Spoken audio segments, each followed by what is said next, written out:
प्रगतिशील समाजवादी लोहिया पार्टी के प्रदेश महासचिव मुमताज आलम ने की ग्रामीणों से मुलाकात। गांव-गांव पांव-पांव मिशन के तहत पार्टी की बताई नीतियां। वार्ड नंबर 53 के जिला पंचायत उम्मीदवार व प्रगतिशील समाजवादी लोहिया पार्टी के मुरादाबाद जिला सचिव मोहजुम से उनके निवास पर की मुलाकात। नमस्कार, मैं लोकेश और आप देख रहे हैं हमारे साथ 24 आवर्स टुडे न्यूज चैनल। आज मैं हूं मुरादाबाद जिले के देहात क्षेत्र में, जहां हमारे साथ मौजूद हैं प्रगतिशील समाजवादी पार्टी के प्रदेश महासचिव मोहम्मद मुमताज, और हम इनसे बात करेंगे कि आखिरकार इनका क्या उद्देश्य है, जो गांव-गांव जाकर गांव-गांव पांव-पांव जो इनका उद्देश्य है घर घर पहुंचाने का, वो क्या समाजवादी की पहल है।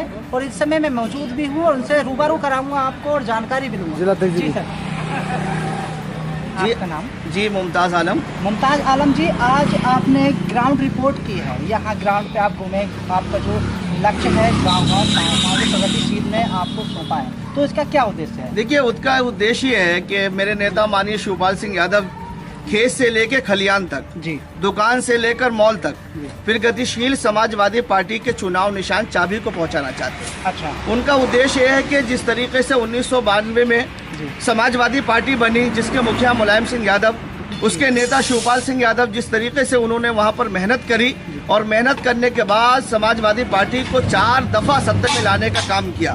अब प्रगतिशील समाजवादी पार्टी के फाउंडर, समाजवादी पार्टी के राष्ट्रीय अध्यक्ष माननीय शिवपाल सिंह यादव खुद है, तो उन्होंने एक उद्देश्य दिया कि हमारा चुनाव निशान घर तक कैसे पहुंचे।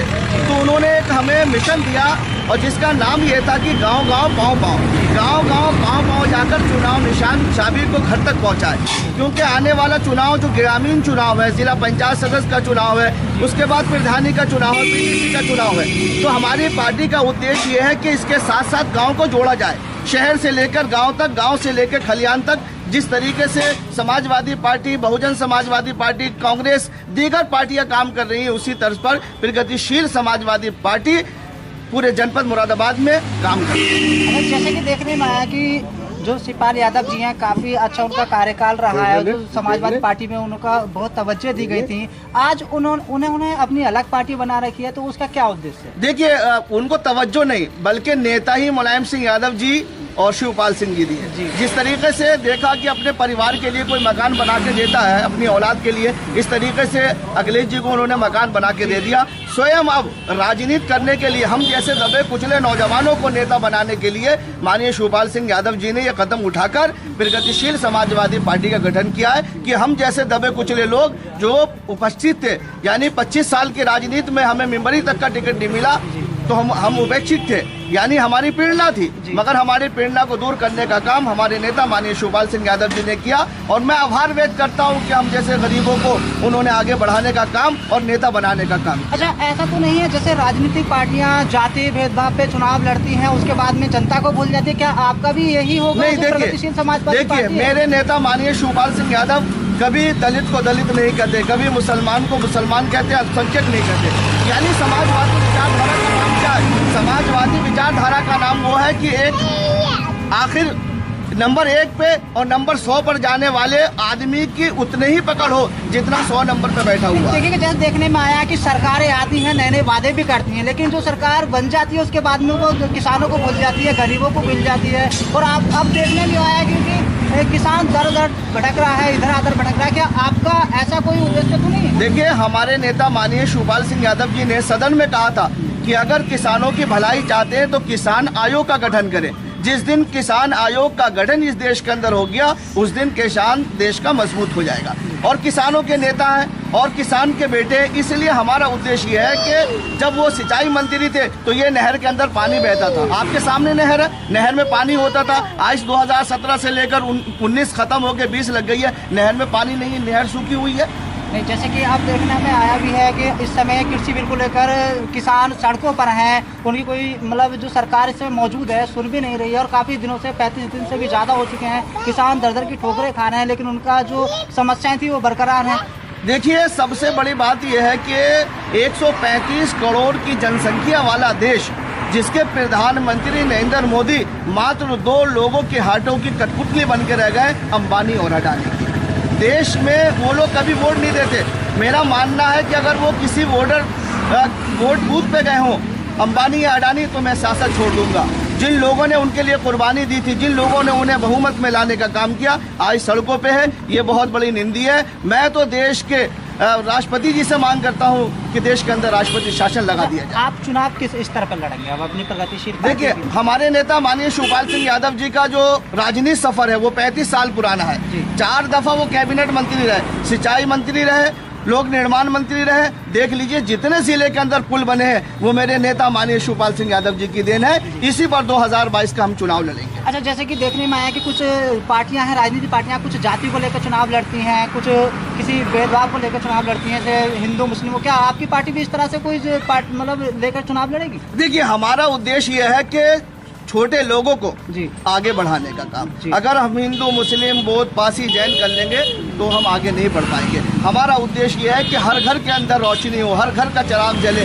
अगर एक नौजवान गरीब का काम करने वाला है तो हम उसे आगे बढ़ाने का काम करेंगे। अच्छा, अपने कार्यकर्ता किस तरह से काम कर रहे हैं आपकी? देखिए, तमाम कार्यकर्ता जैसे पाँव का है, अभी हमारे जिला अध्यक्ष जी अंकित अग्रवाल जी विस्तार से आपको बताएंगे कि हमारा उद्देश्य यह है कि जो गरीब तबके के लोग हैं, जिन्होंने राजनीति करने का शौक है, जो राजनीति करना चाहते हैं मगर बड़ी पार्टियां उन्हें लगाती नहीं है, उनसे काम नहीं लेती, हम उनसे काम दे रहे हैं। जी, देखिए जिला अध्यक्ष जी हैं प्रगतिशील पार्टी के हमारे साथ। जी सर, आपका नाम? अंकित अग्रवाल। अंकित अग्रवाल जी, आपने क्या सोच कर पार्टी ज्वाइन की? आप पहला सवाल तो मेरा यही रहेगा। एक्चुअली जो देश के हालात चल रहे हैं और लोगों को जागरूक करना करने के लिए किसी न किसी को आगे आना पड़ेगा और किसी न किसी को कदम उठाना पड़ेगा। तो उसको समझते हुए लोगों की जागरूकता को करने के लिए, लोगों के लिए काम करने के लिए मैंने सबसे पहले पार्टी ज्वाइन की। अच्छा, आपको नहीं लगता जैसे कि समाजवादी पार्टी का पहले गठन था, एक साथ सभी थे, लेकिन अब बिछड़ने के बाद में क्या वो जनता की सेवा कर पाएंगे? हमारे राष्ट्रीय अध्यक्ष जी आपको पहले भी बता चुके हैं, हमारे मुमताज जी की कैबिनेट मंत्री रहे हैं और उन्होंने ही समाजवादी का विस्तार किया था। और वो एक किसान के पुत्र हैं और एक किसान है, वो लोगों का दर्द जानते हैं। और अगर लोग, जनता, किसान उनको सत्ता में आने का मौका देती है तो वो लोगों की तकलीफों को समझ पाते हैं। जैसे आपका मिशन चल रहा है घर घर गांव-गांव पाँव-पाँव, तो उसके तहत आप जनता को क्या संदेश देना? घर घर पाँव-पाँव जो हमारा मिशन चल रहा है, सबसे पहला हमारा उद्देश्य है कि हमारा जो पार्टी का चुनाव निशान चाबी है वो घर घर तक पहुंचाना। फिर उसके साथ साथ पार्टी जो आज देश के अंदर बेरोजगारी है, हमारे राष्ट्रीय अध्यक्ष जी ने एक फॉर्म निकाला है कि हमें काउंट करना है कि हमारे देश में कितनी बेरोजगारी है। तो गांव-गांव पाँव-पाँव जाने के कार्यक्रम करने के बाद हमको इस बात का आकलन हो जाएगा कि हमारे देश में बेरोजगारी कितनी है। अच्छा, अपने कितने कार्यकर्ता इस जो आपका जो प्रोग्राम है ये चल रहा है, कितने कार्यकर्ता लगे हैं आप इसमें गांव-गांव पाँव-पाँव? हमारे पार्टी के 51 कार्यकर्ता होते हैं, मेंबर के कार्यकारिणी के लगभग, और उसके संग हमारे गांव के प्रधान लोग भी हैं और हमारे बच्चे कार्यकर्ता भी हैं। तो लगभग 70-80 लोग हमारे संग इस कार्यक्रम में। आज यहाँ आने का उद्देश्य क्या था? और आपका यहाँ आने का उद्देश्य? यहाँ पे हमारा आने का उद्देश्य जो है, आजिम भाई को तो आज मोजिम भाई को आज जिला सचिव बनाया है हमने, पार्टी का जिला महासचिव बनाया है। और आने वाले टाइम में हमको उनको जिला पंचायती चुनाव भी लड़ाना चाहिए। पंचायत चुनाव भी आप अपने प्रगतिशील समाजवादी पार्टी से और चुनाव लड़ेंगे? अच्छा, जैसे कि अब सरकारें आती हैं, वो पार्टियां भी हैं और उनका एक स्तर रहता है कि हम घर घर जाकर के अपने साथ गरीबों को जोड़ेंगे, जनता को जोड़ेंगे। क्या आपका भी, आपकी पार्टी का भी यही उद्देश्य है?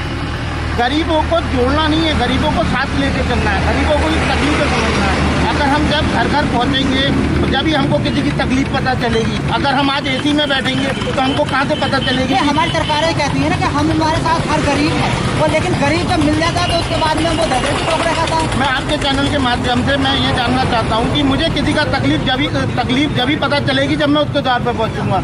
और गरीब मेरे द्वार पर तो चल के आएगा नहीं, तो इसलिए मुझे उसकी तकलीफ पता नहीं चलेगी। इसलिए हमें उनकी तकलीफ जानने के लिए उनके घर घर जाना पड़ेगा, और जब ही हम इस तकलीफ को दूर कर पाएंगे। आपकी पार्टी यही अब निर्णय अपनाया कि घर घर जाकर उन गरीबों की आवाज़ सुनी जाए जो दबे कुचले हैं, उनकी समस्याएं सुनी जाए, ताकि जो लोग हैं उनकी समस्या अब तक जो नीचे दबी कुछ थी वो उठता है। हाँ जी, ठीक है सर। बुजुर्ग और हैं, मैं उनको जानना चाहता हूँ। तो आपने देखा है जैसे कि पार्टियाँ आती हैं, वादे भी करती हैं, लेकिन प्रगतिशील पार्टी क्या जो वादे करती है उसको निभा पाएगी? ये पार्टी पहले से निभाती चली है और निभाएगी। अच्छा, जैसे कि समाजवादी पार्टी में रहकर शिवपाल यादव जी ने बहुत अच्छा काम किया था, आप जानते हैं। विकास किया जी जी जी, और अब भी विकास की उनसे ही उम्मीद है। उन्हीं से उम्मीद है। और इनके कार्यकर्ता किस तरह से अब जो सहयोग कर रहे हैं, किस तरह से उनके कार्यकर्ता? बहुत मेहनत कर रहे हैं, घर घर जाके हम लोग आदमी को जागरूक। अच्छा, आपको लगता है कि अगर आपने उत्तर प्रदेश में यहाँ अगर प्रगतिशील समाजवादी पार्टी की सरकार बनती है तो क्या विकास हो पाएगा, क्या गरीबों को इंसाफ मिल पाएगा? विकास हो पाएगा, गरीबों को इंसाफ मिले। हमारे साथ कुछ जनता यहाँ मौजूद है, हम उनसे भी जानना चाहेंगे। मैं जानना चाहूँगा आपसे कि जो प्रगतिशील समाजवादी पार्टी है, जो शिवपाल यादव जी की पार्टी है, वो किस तरह से काम करती है और क्या आपको लगता है? काम बढ़िया करते हैं, सही करते हैं। समाजवादी पार्टी में उन्होंने काफ़ी अच्छा काम किया था, आपको क्या लगता है कि अब उनकी पार्टी क्या इसमें अच्छा काम करेगी? हाँ, ये तो उम्मीद है जी, ये तो उम्मीद है कि बढ़िया। अच्छा, जो उनके कार्यकर्ता घर घर जाकर लोगों को जागरूक कर रहे हैं, आप उनके लिए क्या कहना चाहेंगे? अच्छी बात है, बढ़िया बात है, अच्छी बात है। बढ़िया बात है।